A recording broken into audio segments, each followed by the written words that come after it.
It was close to midnight when Emily realized she had made a serious mistake. The street outside the community center was nearly empty, illuminated only by a few tired streetlights. Her phone screen showed 11:58 p.m., and beneath the time, a blinking red warning signaled low battery. Emily stood still for a moment, her heart sinking, not in panic yet, but in disbelief. She had lost track of time. The community center had been busy all evening. A local charity event had required extra hands, and Emily had volunteered without hesitation. Helping others had always been important to her. She believed that kindness should never wait for convenience. But tonight, kindness had cost her something unexpected. Transportation. She looked around. The center's gates were locked. The last bus had already passed. Taxis were rare in this area at night, and ride apps showed no drivers nearby. Emily exhaled slowly and pulled her coat tighter around herself as a cool breeze brushed past. She had never stayed out this late before. Her family trusted her because she never gave them a reason not to. That thought made her chest feel heavy. She unlocked her phone and started calling people. First, her cousin. No answer. Then an old friend. Switched off. Her phone battery dropped to 6%. With each failed call, her thoughts grew louder. What if someone misunderstood this situation? What if her parents worried? What if? She stopped herself. Fear wouldn't solve anything. Her eyes fell on one remaining name in her contact list. Daniel. They had known each other since university. Daniel was calm, thoughtful, and consistent, the kind of person who spoke less but meant every word. Over the years, their friendship had grown naturally, built on respect rather than expectations. Emily trusted him, but she also hesitated. It was late. Too late. Still, she had no other safe option. She pressed call. The phone rang once. Twice. Emily. Daniel answered, concern immediately present in his voice. Is everything okay? Relief washed over her, even before she spoke. I'm stuck, she said quietly. I stayed late at the center. There's no transport left. There was a brief pause, not uncertainty, but calculation. Where are you? He asked calmly. She told him the location. I'm coming, he said without hesitation. You don't have to, she replied quickly. It's really late. I know, Daniel said firmly, yet gently. That's exactly why I'm coming. Stay where you are. The call ended, and for the first time that night, Emily felt like she wasn't alone. 15 minutes later, a familiar car slowed near the sidewalk. Daniel stepped out, wearing a simple jacket, his expression serious but reassuring. You all right? He asked. She nodded. Yes, I am now. He didn't make it dramatic. No unnecessary questions. No judgment. He simply walked with her to a nearby tea stall that was still open and bought her something warm. You look exhausted, he said.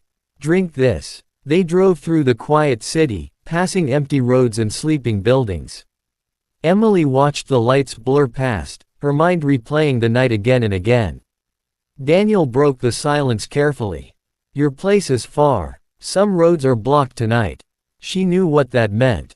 My house is nearby, he continued, choosing his words thoughtfully. My mother is home. If you're comfortable, you can stay there tonight. We'll take you home early in the morning. If not, I'll figure something else out. He didn't look at her while saying it, giving her space to decide freely. Emily thought about everything she knew about Daniel, his values, his boundaries, his respect. Never once had he crossed a line or made her uncomfortable. I trust you, she said softly. If your mother is there, then yes. Daniel nodded, relieved but composed. At his home, the lights were warm and welcoming. His mother opened the door herself. When she saw Emily, concern immediately softened into kindness. You must be tired, she said gently. Come in, dear. No questions. No assumptions. Just care. She prepared a simple meal, showed Emily a clean guest room, and placed fresh sheets on the bed. You're safe here, she said kindly. Rest peacefully. As Emily lay down, exhaustion finally caught up with her. But before sleep claimed her, she stared at the ceiling, thinking about how unexpected life could be. One unplanned night, one difficult decision, and yet, she didn't feel afraid. She felt protected, and she didn't know yet that this night would quietly change the direction of her life. Morning arrived gently, without noise or rush. Soft sunlight slipped through the curtains, touching the walls of the quiet guest room. Emily opened her eyes slowly, confused for a moment by the unfamiliar surroundings. Then memory returned, the empty street, the late hour, Daniel's calm voice, and the warmth of his mother's home. She sat up, her heart steady but her mind already racing. The night itself hadn't frightened her. What came after, might. Emily was well aware of how easily situations could be misunderstood. In a world where explanations often mattered less than assumptions, even innocence could be questioned. She folded the blanket carefully and stepped out of the room. The smell of fresh coffee and toast filled the house.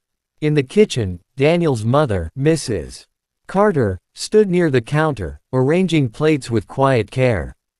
"Good morning, Emily," she said warmly, as if this were the most natural thing in the world. "I hope you slept well." "Yes, thank you," Emily replied, relaxing slightly. "I really appreciate everything." Mrs. Carter smiled. "There's nothing to appreciate. You were in a difficult situation. Anyone with values would do the same." Those words stayed with Emily. Daniel entered the kitchen moments later, dressed neatly, calm as always. He greeted her politely, maintaining the same respectful distance as the night before. There was no awkwardness, no forced conversation, just mutual understanding. They ate breakfast together, speaking about ordinary things. Work deadlines, weather, the charity event. Nothing more, nothing less. Yet beneath the normal conversation, something had shifted. Not in action, in awareness. After breakfast, Daniel picked up his car keys. "I'll drop you home." The city looked different in the early morning light. Less judgmental, more forgiving. As they drove, Emily watched the streets slowly wake up, her thoughts tangled in silence. When they reached her neighborhood, she hesitated before opening the door. "Daniel," she said softly, "thank you for handling everything the way you did. Last night could have been uncomfortable, but it wasn't." He met her eyes briefly. "I wouldn't let it be." She nodded, stepped out, and watched his car disappear down the road. Life, however, didn't return to normal as easily as she hoped. At the community center, someone casually mentioned how late the event had ended. Another person mentioned seeing Emily near the road late at night. The words were simple, but the curiosity behind them wasn't. "You should be careful," a colleague said quietly. "People notice things." Those words followed Emily home. At family gatherings, questions were subtle but present. An aunt asked about her schedule. A neighbor commented on how late the city had become, unsafe for young women. No one accused her, but no one defended her either. That silence was heavier than blame. One evening, overwhelmed by the unspoken pressure, Emily called Daniel. "I don't want this situation to affect you or your family," she said, her voice tight. "Maybe it's better if we keep some distance for a while." Daniel listened without interrupting. Then he spoke, calmly but firmly. "Emily, you didn't do anything wrong." "I know," she replied, "but knowing and proving are different things." "I won't let silence turn into doubt," he said. "Not about you." She closed her eyes, absorbing his words. "I don't believe in fighting rumors," Daniel continued. "I believe in standing correctly until the truth becomes obvious." His confidence wasn't loud. It didn't need to be. From that day on, their connection didn't grow louder, it grew stronger. They spoke when necessary, supported each other quietly, never crossed boundaries, never hid either. And slowly, people noticed something else. Consistency, respect, time, which once felt like an enemy, began to work in their favor. Time has a quiet way of revealing the truth. What once felt like a heavy burden on Emily's heart slowly began to lose its weight. The whispers didn't stop suddenly, but they softened as people shifted their attention elsewhere. Life moved on, and in its movement, clarity began to form. Emily focused on what she could control: her work, her values, her consistency. She continued volunteering at the community center, showing up with the same dedication as always. She realized something important during those days: when your actions remain steady, false assumptions eventually lose their strength. Through it all, Daniel remained unchanged. He didn't try to explain her to others. He didn't defend her loudly. He didn't rush anything. He simply stayed correct. That quiet strength spoke louder than any argument ever could. One evening, the community center organized a public charity event. Families, volunteers, and local leaders were invited. Emily hesitated at first, unsure whether she wanted to place herself back into a space where she once felt judged. Daniel noticed her uncertainty. "Go," he said gently. "Not to prove anything, just to be yourself." She went. When Emily arrived, she noticed something unexpected. Daniel's mother, Mrs. Carter, was there too. She greeted everyone warmly, speaking proudly about the volunteers and their work. When she introduced Emily, she did so with respect and admiration. "This young woman," she said, "has a rare sense of responsibility and kindness." People listened. They observed. And slowly, perceptions shifted. There was nothing hidden. No secrecy. No discomfort. Just clarity in daylight. Later that evening, as the event settled, Emily stepped outside to get some fresh air. The sky was calm, stars faint but present. Daniel joined her quietly. "I've been meaning to talk to you," he said, his tone careful. "Only if you're comfortable." She looked at him, steady and composed. "You can talk. I don't believe in rushing life," Daniel said. "But I believe in intentions. Mine have always been respectful. If your family is open to it someday, I would like to approach things the right way." There was no pressure in his words. No emotional demand. Just honesty. Emily thought about that night again, not with fear, but with clarity. She remembered how vulnerable she had been, and how carefully everything had been handled. "I appreciate that," she said. "And I respect you for saying it this way." Time passed naturally after that conversation. Weeks later, Mrs. Carter visited Emily's home, formally and respectfully. There were no hidden conversations, no shortcuts. Everything happened in the open. Emily's parents listened closely. They didn't ask about rumors, they observed behavior. They noticed consistency, patience, and values. They saw a family that believed in dignity.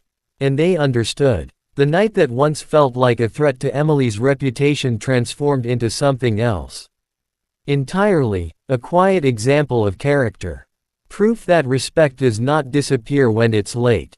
Proof that integrity remains, even when no one is watching. On the day their engagement was announced, there was no grand display, just peace.